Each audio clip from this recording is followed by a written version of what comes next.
It's the Real Estate Podcast, brought to you by ANZ Home Loans for financial well-beings. No one in the property industry working in Melbourne needs another lunch or another drink. There are people out on the streets who need it more. So a Home for All was kind of the obvious place for us to donate because it is a property industry initiative. Now, many experiencing housing instability are being forced to couch surf or sleep in their cars. The Guardian, in fact, profiled a woman named Lisa, now in her mid-50s, who lives in her caravan because she couldn't afford rental housing on a disability pension. Divorced women, we've talked about this in the past, particularly those with children, they are struggling to re-enter the housing market because of the lost shared income. Experts warn that many of these women may never own a home again and will be forced to remain renters indefinitely, largely due to housing prices and limited borrowing capacity. Now, according to Homelessness Australia, the number of women and girls seeking homelessness support has jumped by 20%, and much of this is attributed to rising rents, domestic violence, and a lack of housing options. Homelessness services also report that they are overwhelmed. Many can't keep up with demand, and some people fall through the cracks entirely. You always knew that homelessness was an issue, but after learning that rough sleepers make up about 6% of homelessness in Australia and that many people sleep during the day because the nights are too dangerous, you decided to do something about it. And good morning to you. Oh, good morning. Thanks for having me on. Yeah, look, we at Savvy Communications work very closely in the property industry and have seen over the years the rising issue of homelessness and affordability across the board. I think it was, 6% sleep rough, but it was more than 94% that, you don't know about. So 6% are sleeping rough, but 94% are hiding it. As you said, sleeping in their cars, sleeping on couches, sleeping, couch surfing through people's homes. The homelessness number, 6% are visible, 94% really keep it a secret. And that's a really shocking statistic because when you walk around the streets of Melbourne, we see the 6%, we're not seeing the other 94 who are in just as much trouble and may very well end up right alongside those 6%. For us, that statistic was really, really shocking. The stat of 122,000 Australians homeless on any given night and 1 in 10 at risk. I mean, the crisis suddenly is very deep, and it touched you and your staff because this is really great of what you guys are doing. Instead of hosting your usual end-of-year celebration, you and your 32-strong team have decided to donate your Christmas party budget. And we'd love a few more people to, even if it was half your Christmas budget, it's going to make a bit of a dent. Yeah, look, it sure is. A Home for All was a foundation that was started by the property sector in Australia, and it's backed by REA Group. That was they've got a really strong initiative at the moment to try and raise $1 million, which has actually happened. That $1 million has been raised. But for us, it was something quite obvious. We were planning our Christmas party. We have a really big bash every year and sort of quite infamous in Melbourne. But we sort of looked at each other and said, you know what, something doesn't feel right. No one in the property industry working in Melbourne needs another lunch or another drink. There are people out on the streets who need it more. So a Home for All was kind of the obvious place for us to donate because it is a property industry initiative. It will go to the right charities to help the right people. And it's a shout out to all our clients, all our suppliers, all our customers to say, look, you don't have to do your whole Christmas party. Maybe just donate personally the Uber fare that you would have spent coming to our party. Every dollar makes a difference. You don't need a huge bag of cash, just a teaspoon will go far enough. If everyone does their little bit, we can really help the people who are living out there on the streets. Now, as I say, Victoria is about to introduce the latest 5 reforms from the state's 150 rental rule changes since 2021. Perhaps just talk those through because quite a lot of news to get through here. There is, and here in Victoria, we have a number of new reforms that came in yesterday here in Victoria that are great news.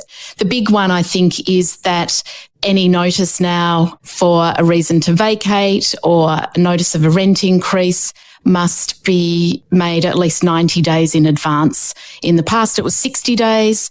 We know it's really hard even to organise a holiday with 60 days, let alone uproot your life and move to a new house. So that's a great improvement for renters. Rental properties must now meet minimum standards when they're advertised. So if the property's not up to scratch, it's no longer okay to put that property on the market. The work needs to be done to meet some pretty basic minimum standards before it's listed for rent.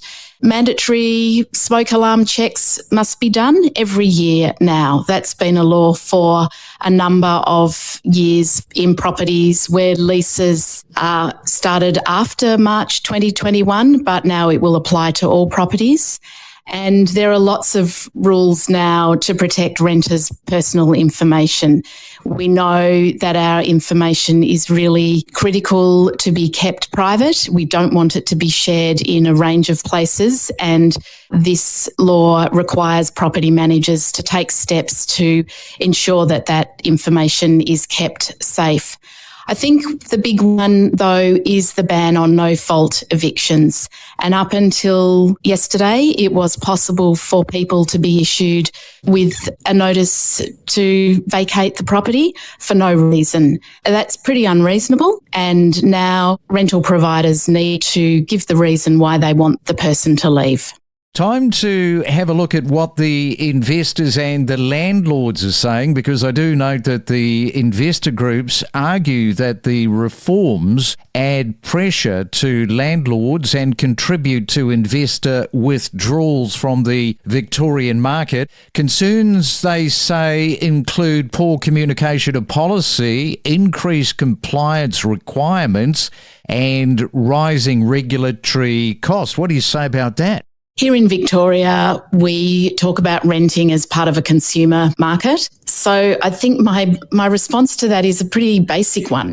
If you're providing a product to a customer, then it needs to be fit for purpose. And we now have some rules in place that determine what fit for purpose looks like in rented homes. Let's, I think, all agree that having a home is a pretty fundamental and essential thing for all of us to achieve. While there may be additional compliance, there might have been poor communication. I think they're all things that happen to us all as we are trying to improve a system. 30% of us rent our homes. It's a large consumer group, if you want to keep on with that metaphor. And so it's reasonable that the products that are being offered into that market are fit for purpose and good quality. Yes, and just before I let you go, bond transfer legislation. Now, what does that mean if you are a tenant? Well, it allows tenants to move their existing bond from their current rental to the next, reducing upfront costs during relocation.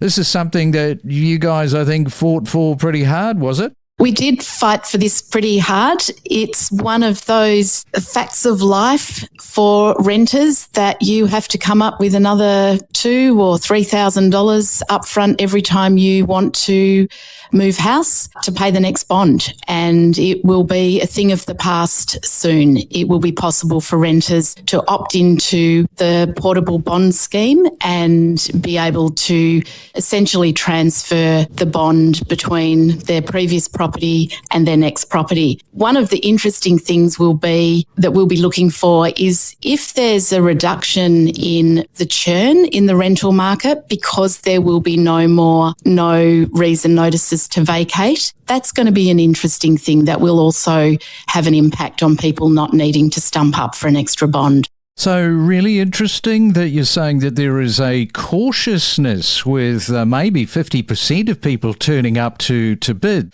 What is the through line there, Chris? What is the commonality with those buyers being cautious? Why is that? Look, I think there's a couple of reasons. Firstly, it's the cautiousness by going, well, this is a property that I want to buy. Is it going to tick all the boxes? And a lot of the buyers are saying, no, it's not going to tick all the boxes.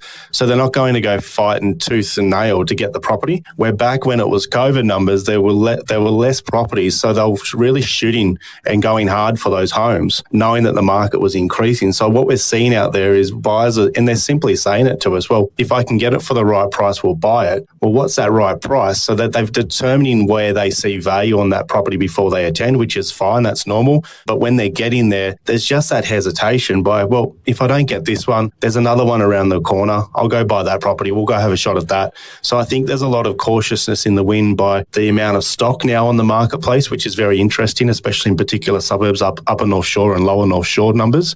But then the second part of it, it's at that time of the year now where we'll just wait until next year. We're not really too fussed whether we buy now or later.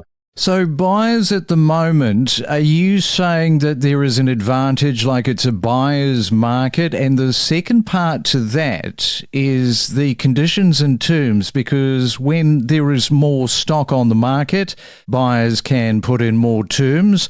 Are you seeing that? Yeah, we are. Absolutely. We're seeing more properties being pushed back. So scheduled, say, for instance, the 29th of November, then they're pushing the property back because there's a lack of interest on the home. So agents are pushing them back, which just shows that there's just no interest on the home. So they're pushing the properties back for them to be able to try and gain some more momentum. The buyers themselves at the moment, the choices that they've got is extraordinary. If you're looking for a duplex in the Ryde and surrounding suburbs, there's a significant amount of properties to choose from. A lot of those buyers are going, well, maybe I'll just hold back and wait to see what happens early next year. The terms on the contracts, they're not going through the roof, as in they're not expecting too much, but some of them are expecting to have longer settlements.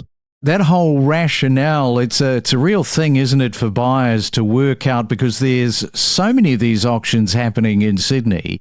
You must sort of strike this where people say, gee, I just can't get to your auction, Chris. There are a few of these other auctions that I need to go to. How much of a problem is that, from an auctioneering point of view? It's not a real problem. The reason around that, COVID did teach us a lot of lessons for agents and for auctioneers, knowing that Saturday is not only the biggest day of the week these days in regards to auctions. It's still a great day for auctions. However, agents and also vendors and auctioneers are more open to every day during the week, midweek auctions and also Sunday auctions. The amount of properties that are just specifically on Saturday are still really strong, and it is the main day. However, as I mentioned, everyone's open to other days, which seemingly show really good strength. On Sundays, last year we had a 100% clearance rate. This year for Sunday auctions, we're still sitting at a 79% clearance rate for every auction that we've conducted. So still really strong stats.